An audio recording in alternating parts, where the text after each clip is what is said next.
Hello, hello, hello. Mark it down. Paolo is going to be in the top three of MVP voting next year, and he's going to win it within the next 3 years. Next year, he's also going to be first team All NBA. So why are we even talking about a $239 million contract? He's going to be on a $288 million contract. Stay tuned to the end of the video to see how much he's going to make in his last year. So early MVP talk and a deeper dive into his contract. So all there's left to do is get your tickets because it's all aboard on Paolo Express. This is the Orlando Magic Nation, your one stop shop for all things Orlando Magic. For Orlando Magic fans, by an Orlando Magic fan. Since you're here, why don't you click subscribe so you don't miss any of the Orlando Magic content that I'm putting out? And if you're in the clicky mood, since you're already here, might as well click a like so that it helps the channel grow. I really appreciate it because in the 1 week of the channel so far, I've had a pretty good growth organically. So thank you guys out there. So MVP talk. And again, it might feel a little early to talk MVP since it's what July 8th or something like that.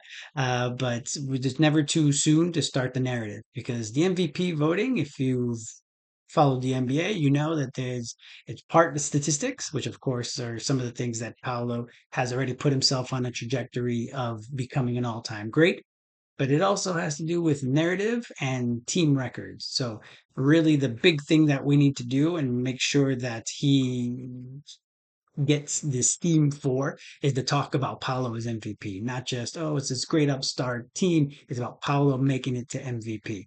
That's something that we should really start doing. It's almost like the old Heisman Trophy discussions where if it all whoever was the best player the year before or an up and comer the year before, all of a sudden now they are the front runner for the Heisman for the year. That's basically what we got to start doing here. We really got to start hyping our guy up.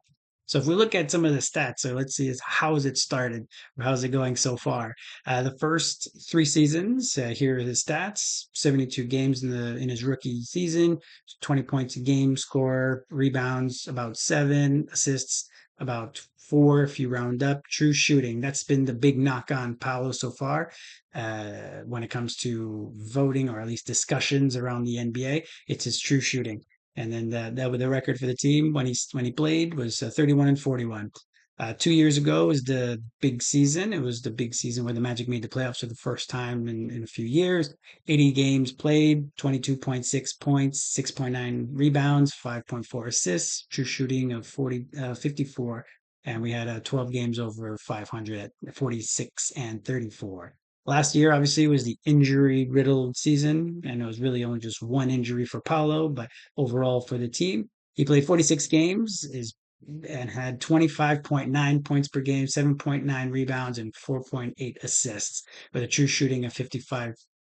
So as you see, it's starting to ramp up.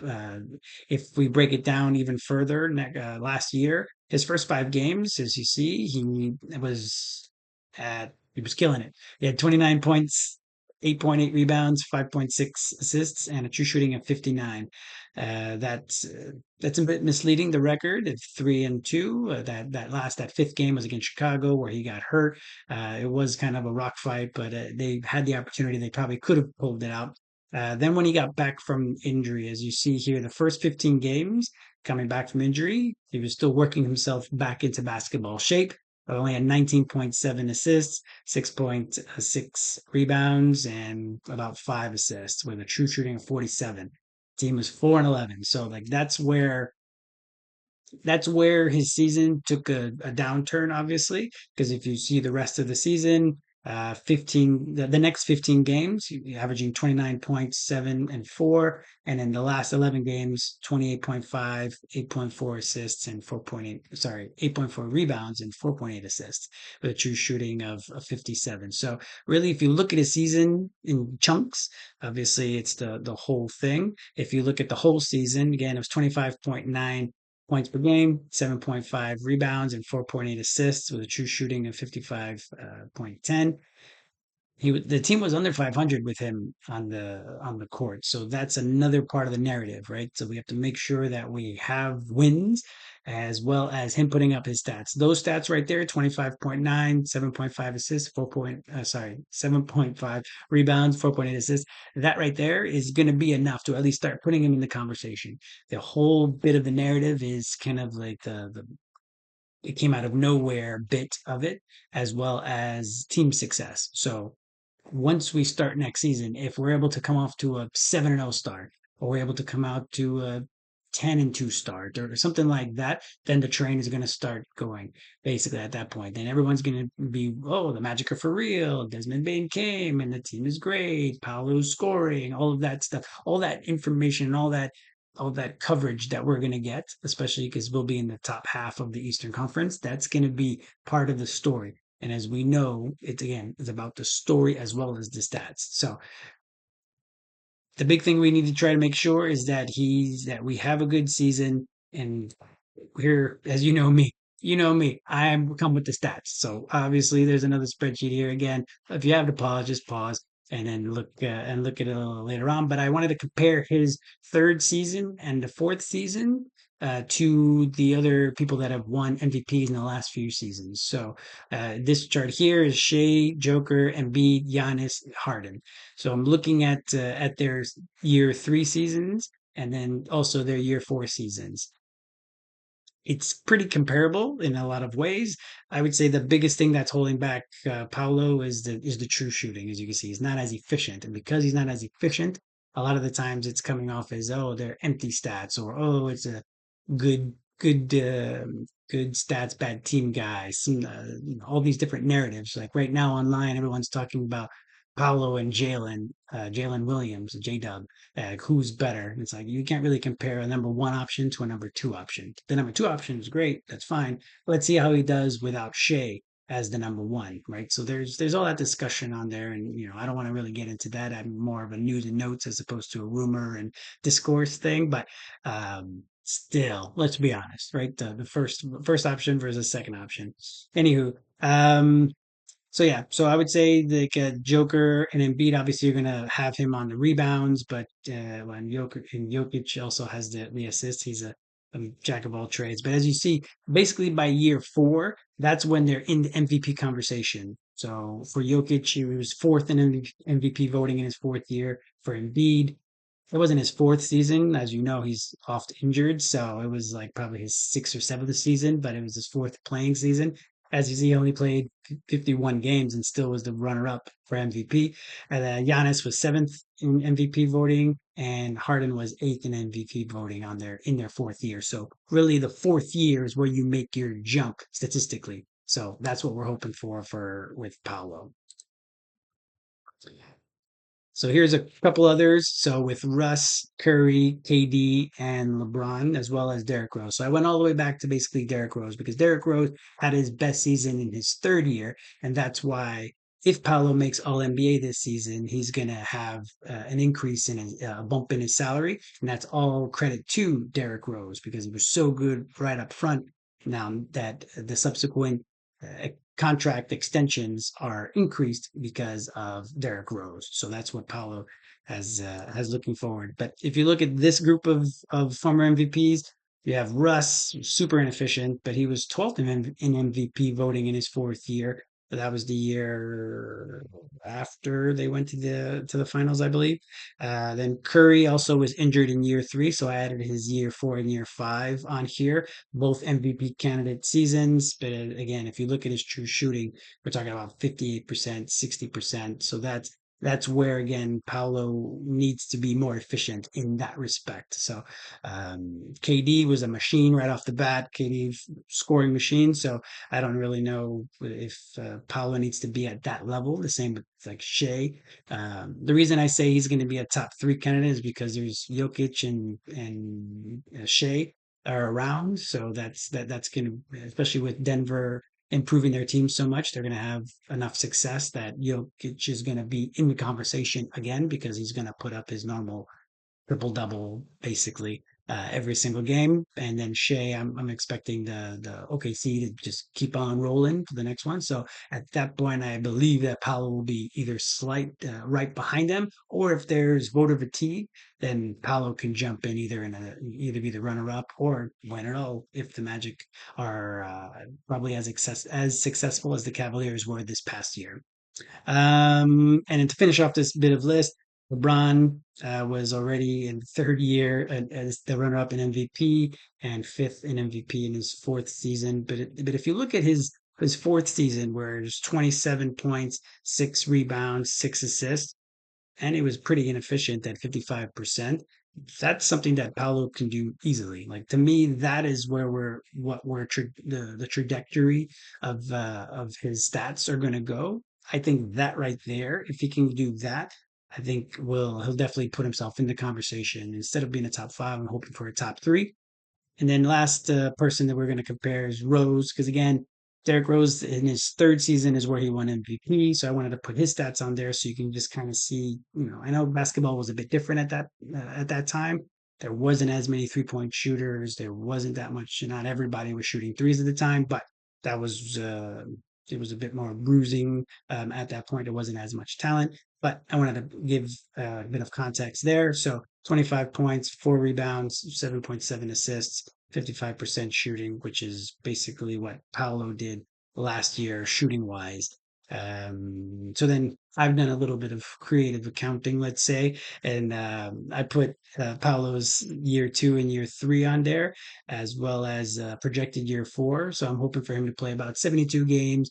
Hopefully, the last few games that he misses is because we've wrapped up the top seed or we've wrapped up top two seed and there's no need to play. Um, with 26 points per game. He had 25.9. He can easily jump up to 27. But because the offense is going to be better or more well rounded, I'm hoping that Franz can continue to give as many points as he did last year. But also, I'm hoping that Desmond Bain is able to come in and instead of being a 19 points per game scorer, that he's more of also a 20 point a game scorer. So we'll see on that. And then Jalen's also, he had 16 points per game last year. Hopefully he can bump up to 17, 18. And just all around the scoring is going to be higher for the team instead of scoring only like 105 points per game. They'll hopefully score all of a sudden 115 points a game. So Paolo can easily jump up to 27, but I'm being conservative here with 26. 8 rebounds, 6 assists. He's going to have way more assists this upcoming year just because of all the gravity that he takes by being him. So people are going to start double teaming him. They're going to start shading a second defender, and that's going to be where he's going to be able to spray the ball all the way around.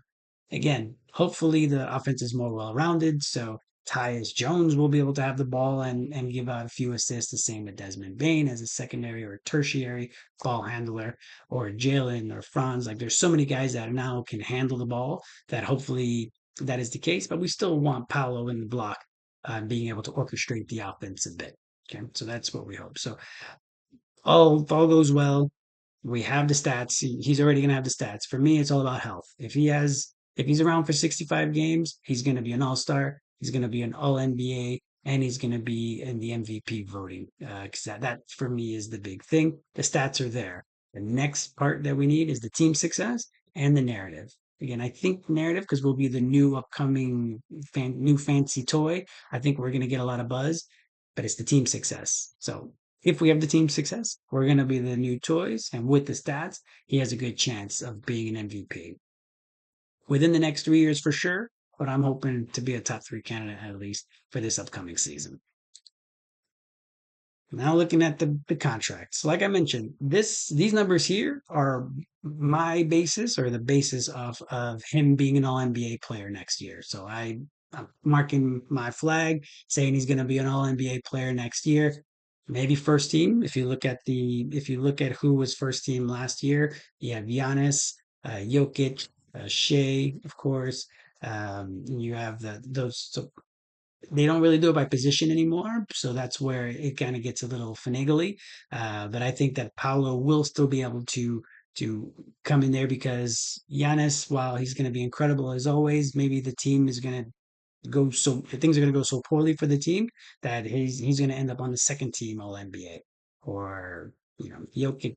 We don't want injuries on anybody, so please no injuries or anything. But you never know really, because we already have a first team All NBA person out with Jason Tatum's injury, so that could also be another slot that he'd be able to jump into. So that's what we're hoping for, really. So because of that, boom, these are the numbers. So the first season of his new contract, which will be next year, he'll be eligible for 30% of the salary cap. They've projected the salary cap already, so these are the projections, right? It's $49.6 million is how much it will start off at next year. Then there's an 8% bump, so that'll be 53,600,000 the year after. And then every subsequent year after that, you just add the difference between those first 2 years. So basically his salary will go up $3.971 million every year. That's how you get to the 57. That's how you get to 61. And in the last year of his deal, he's going to be making a whopping $65 million for that one season, at least not per season, for that one season. Now, as you see in yellow or in green, that last season is a player option. It's not a normal thing very much for the max rookie deals. So it's Paolo. He's an all NBA star basically at this point. So he's has the clout enough to request that. And if the Magic do what they're supposed to, then there shouldn't be any concern. I know there's talk of the expansion team possibly in Seattle. So hopefully he's not planning on that to then go to Seattle, but I don't think that's going to happen. So really in the summer of 2030, he has an option if he's going to pick up that player option for the 2030-2031 season. So he'll be 27 at that point. He'll be right in the prime. Hopefully we've already won a championship or two at that point, and he'll want to keep the good times rolling. And might as well look at a few highlights that we have while I finish this video. So since it was a light day news wise, I decided to kind of dive into Paolo and all things Paolo, since he's going to be obviously hopefully in our lives for the next several years, hopefully all the way until he's LeBron's age and he's still kicking around in the NBA. And that's it. So again, I really appreciate you spending time with me today. So please, again, click subscribe so that you don't miss any of the Orlando Magic content that I put out. Hit a like so that I can also grow the channel, because little by little, with a little engine that could, and we're able to continue to grow. So I leave you with that. So again, click on any of these videos here to keep the party going. You keep hearing my voice. So until then, again, I really appreciate you spending time. I'll talk to you later.